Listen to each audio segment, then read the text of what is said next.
Jazz improvisation is the best rehearsed piece of music where you only play 5% of what you rehearsed. This is a paraphrase of what Herbie Hancock once said. So what does Herbie Hancock mean with this? When you improvise in jazz music, you need so much information, so much knowledge and so much skill to navigate this idiom, to be able to have the overview and play with clarity.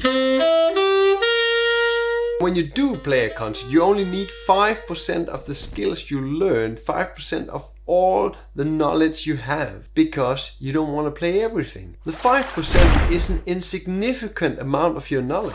When learning to improvise in jazz, there is no right order to learn the things in. There are also no shortcuts, but there might be an easier way to take if you know the right steps. In this video, I'll go through the first learning steps towards jazz improvisation and tell you the best and fastest order in which to learn the steps of jazz improvisation. Learn how jazz music and jazz improvisation actually sounds like. Jazz improvisation is all about making up beautiful melodies. To do this, you need to know what a beautiful melody sounds like in jazz. First step is to listen to relevant jazz music. Listen to what you think is great jazz, but you need to expand your own little bubble of jazz music. You need to go further. You need to challenge yourself in listening to music that you're not used to listening to. Go to other places, listen to more music.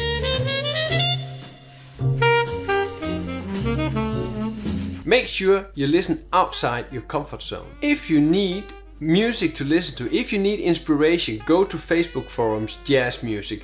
Go to YouTube and find playlists. Go to Spotify and find top best jazz solos, top best jazz music, the most advanced solos in jazz music, stuff like that. Go there and explore. Why do we actually need to listen to jazz and jazz improvisation?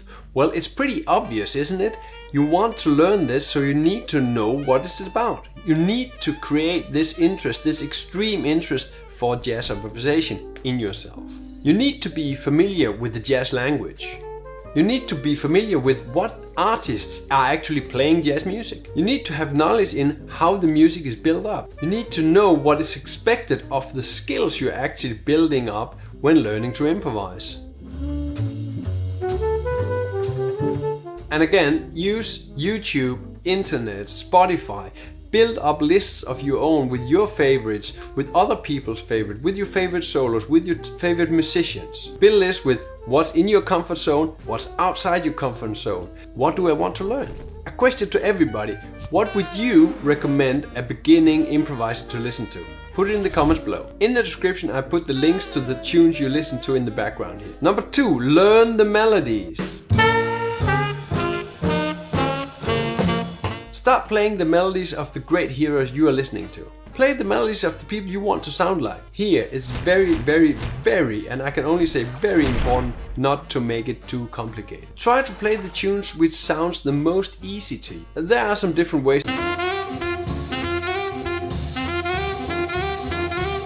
Play by ear. Play everything by ear if you can. It's a lot tougher than playing something from paper. But playing from ear will give you much more knowledge in your ears, in your brain, in your fingers, on your instrument than playing something from paper anytime.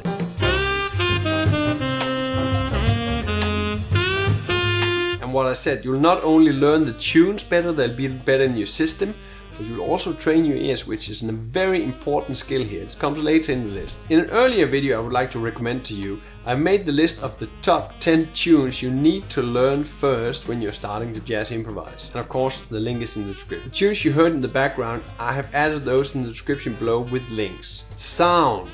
Number 3. The first thing people listen to when they hear you play is of course your sound. How does it sound when you play your instrument? Do you have a small, meager, a little bit ugly sound? Or do you have a big, fat, confident, out there, projective sound? The most important tool in your toolbox is your sound. And when you listen to all great players on the mediums I told you about, on Spotify, YouTube, on all your CDs, on all your records, they all play with great, amazing sound. My advice is always work on your sound. Always be critical about your sound. I have another recommendation for you. It's up there, so check it out. The link is in the description. I was talking about tool set. Know your tools. Chords, scales, rhythm. When we need to improvise, you heard what Herbie Hancock said. Learn 100%. Use 5%. This is so very true. In a jazz improvisation, you will never ever, not even how great you are, you will never use 100% of what you are playing. But you need to utilize the things you do know in your playing.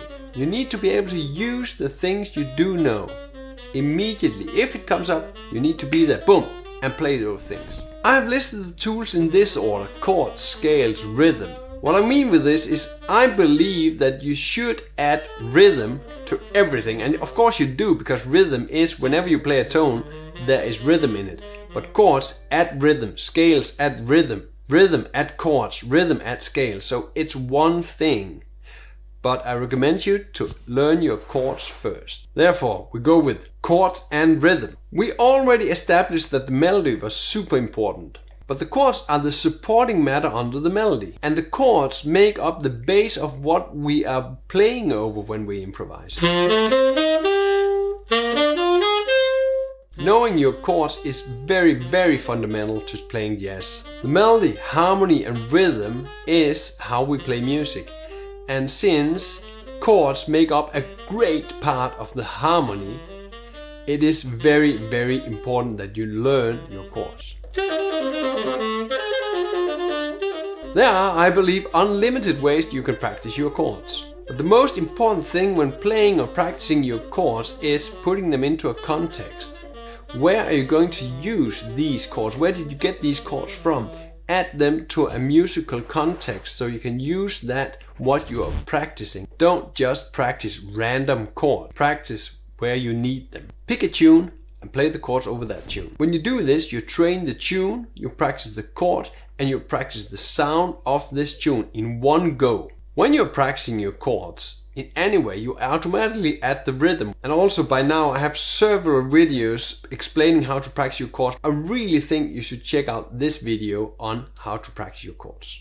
Learn to trust your ears. Before we go to the scales of jazz, there's one thing that is more important than learning your scales. That's listening. We already talked about listen to tunes, listen to the players you love and the improvisations you really dig. Listen to this. This is other kind of listening. Playing music and improvising, playing solos is for 90% listening and interacting with your fellow musicians. The great thing about the above mentioned pointers: listen to music, learn the melodies, have great sound, play the chords, are all things that enhance your ability to listen and be in the music. And exactly as in a submarine, navigation is by listening. There's a thing called active listening. When training playing music, you need to train active listening. This means also what I mentioned before among the chords. When you practice playing music, chord scales, melodies, you need to put them into a context. What am I playing? How do I hear this? What is this I'm listening to? So put them in a little box where you say, hey, this is this sound, this is that sound. Make sure you categorize the music in your ears. For example, if you're practicing Take the A Train, the first chord would be a D major. This is the one chord, this is the home chord. We'll get to that in the theory part. But you need to know this as, oh, I'm going home, I'm going back to the one chord. Give this chord a definition with word. When you're hearing it, it has to have a definition, you have to put a word on that. This means you can summon this sound with a word, and then you can put it into your saxophone or into your instrument, saying, I want this sound, and you're playing that sound.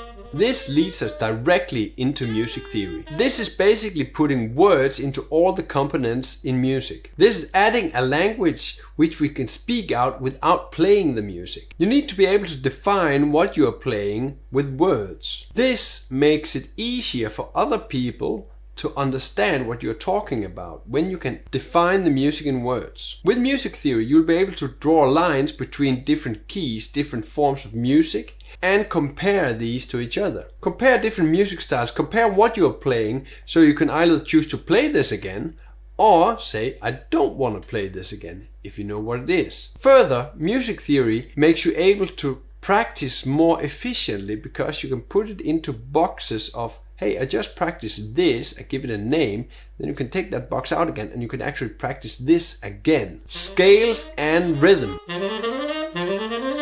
I mentioned scales actually the whole way through this video. I really do think that when you're practicing the above mentioned stuff, scales will actually come automatically. When you know what to listen to, when you know how people are playing jazz, when you know your chords, when you know your music theory, when you start really to dig that theory with your ears, the scales will come. But from the beginning and getting the basics into your skill set, you don't want to start with your scales. This is not the first priority. But of course, you need to practice your scales. Everybody talks about scales.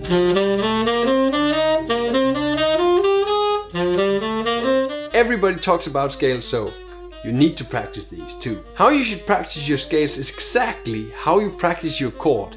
In all the ways that exist, you should play your scales. But the most important thing is put the scales in a musical context. So when you're playing a tune, play the scales of this tune. Don't play random scales taken from somewhere in a chord book. Take it from a tune you're playing and play the scales that belongs to that tune in that order. So for example, if you're working on a blues like this, play the scales of that blues. Train the diatonic scales of the key which you're playing a tune in. This is what I mean by putting the scales to practical use, practice in a context. Summing up really fast, learn how jazz music and jazz improvisation sounds like. Listen and learn to the music of the great heroes. Recognizing musical phrases and learning how jazz sound like is priority number 1 when learning jazz. Learn the melodies. Listen to the melodies of your great heroes and learn them by ear or read them. By ear is far the best. That's number 2. 3. Sound. You always need to work on your sound. The first thing people hear when listening to you is your sound. You need to sound good. You need to have a big fat tone. 4. Know your tools, your chords, your scales and your rhythm. Without your tools, you cannot communicate. It's like a language. Without words, you cannot speak out the language. The first of the tools in the toolbox is chords and rhythm. Learn to trust your ears is number 5. All music goes through your ears. This is how we learn music. We listen. You need to work on how you listen to music, how you put this into context. Listening, what is this? How do I understand this kind of music? Music theory. Add your ears to music theory. Learn to listen to what you're playing. Learn the words you need to put on what you're playing. This is very important to communicate in music. And the last one on our list, number 7, are scales. Scales are the glue in the chords. You will get to the scales eventually. That's no rush, but you will get there. Scales are important, but it's not the first step. Did I miss any learn jazz like this practice topics? Put it in the comments below. Do you think I mentioned the jazz topics in the right order? Maybe you have another priority. Put it in the comments below if you think there's more to it. Welcome to write me a comment on this. Get into the discussion. Tell me what you think about this, what your topics are. If you want, hit the like and subscribe button. Share the video if you would like to. All you mentioned, shares, likes, subscriptions, is a great support for me. Thank you very much for your effort. The last thing there is to say is play music and have fun.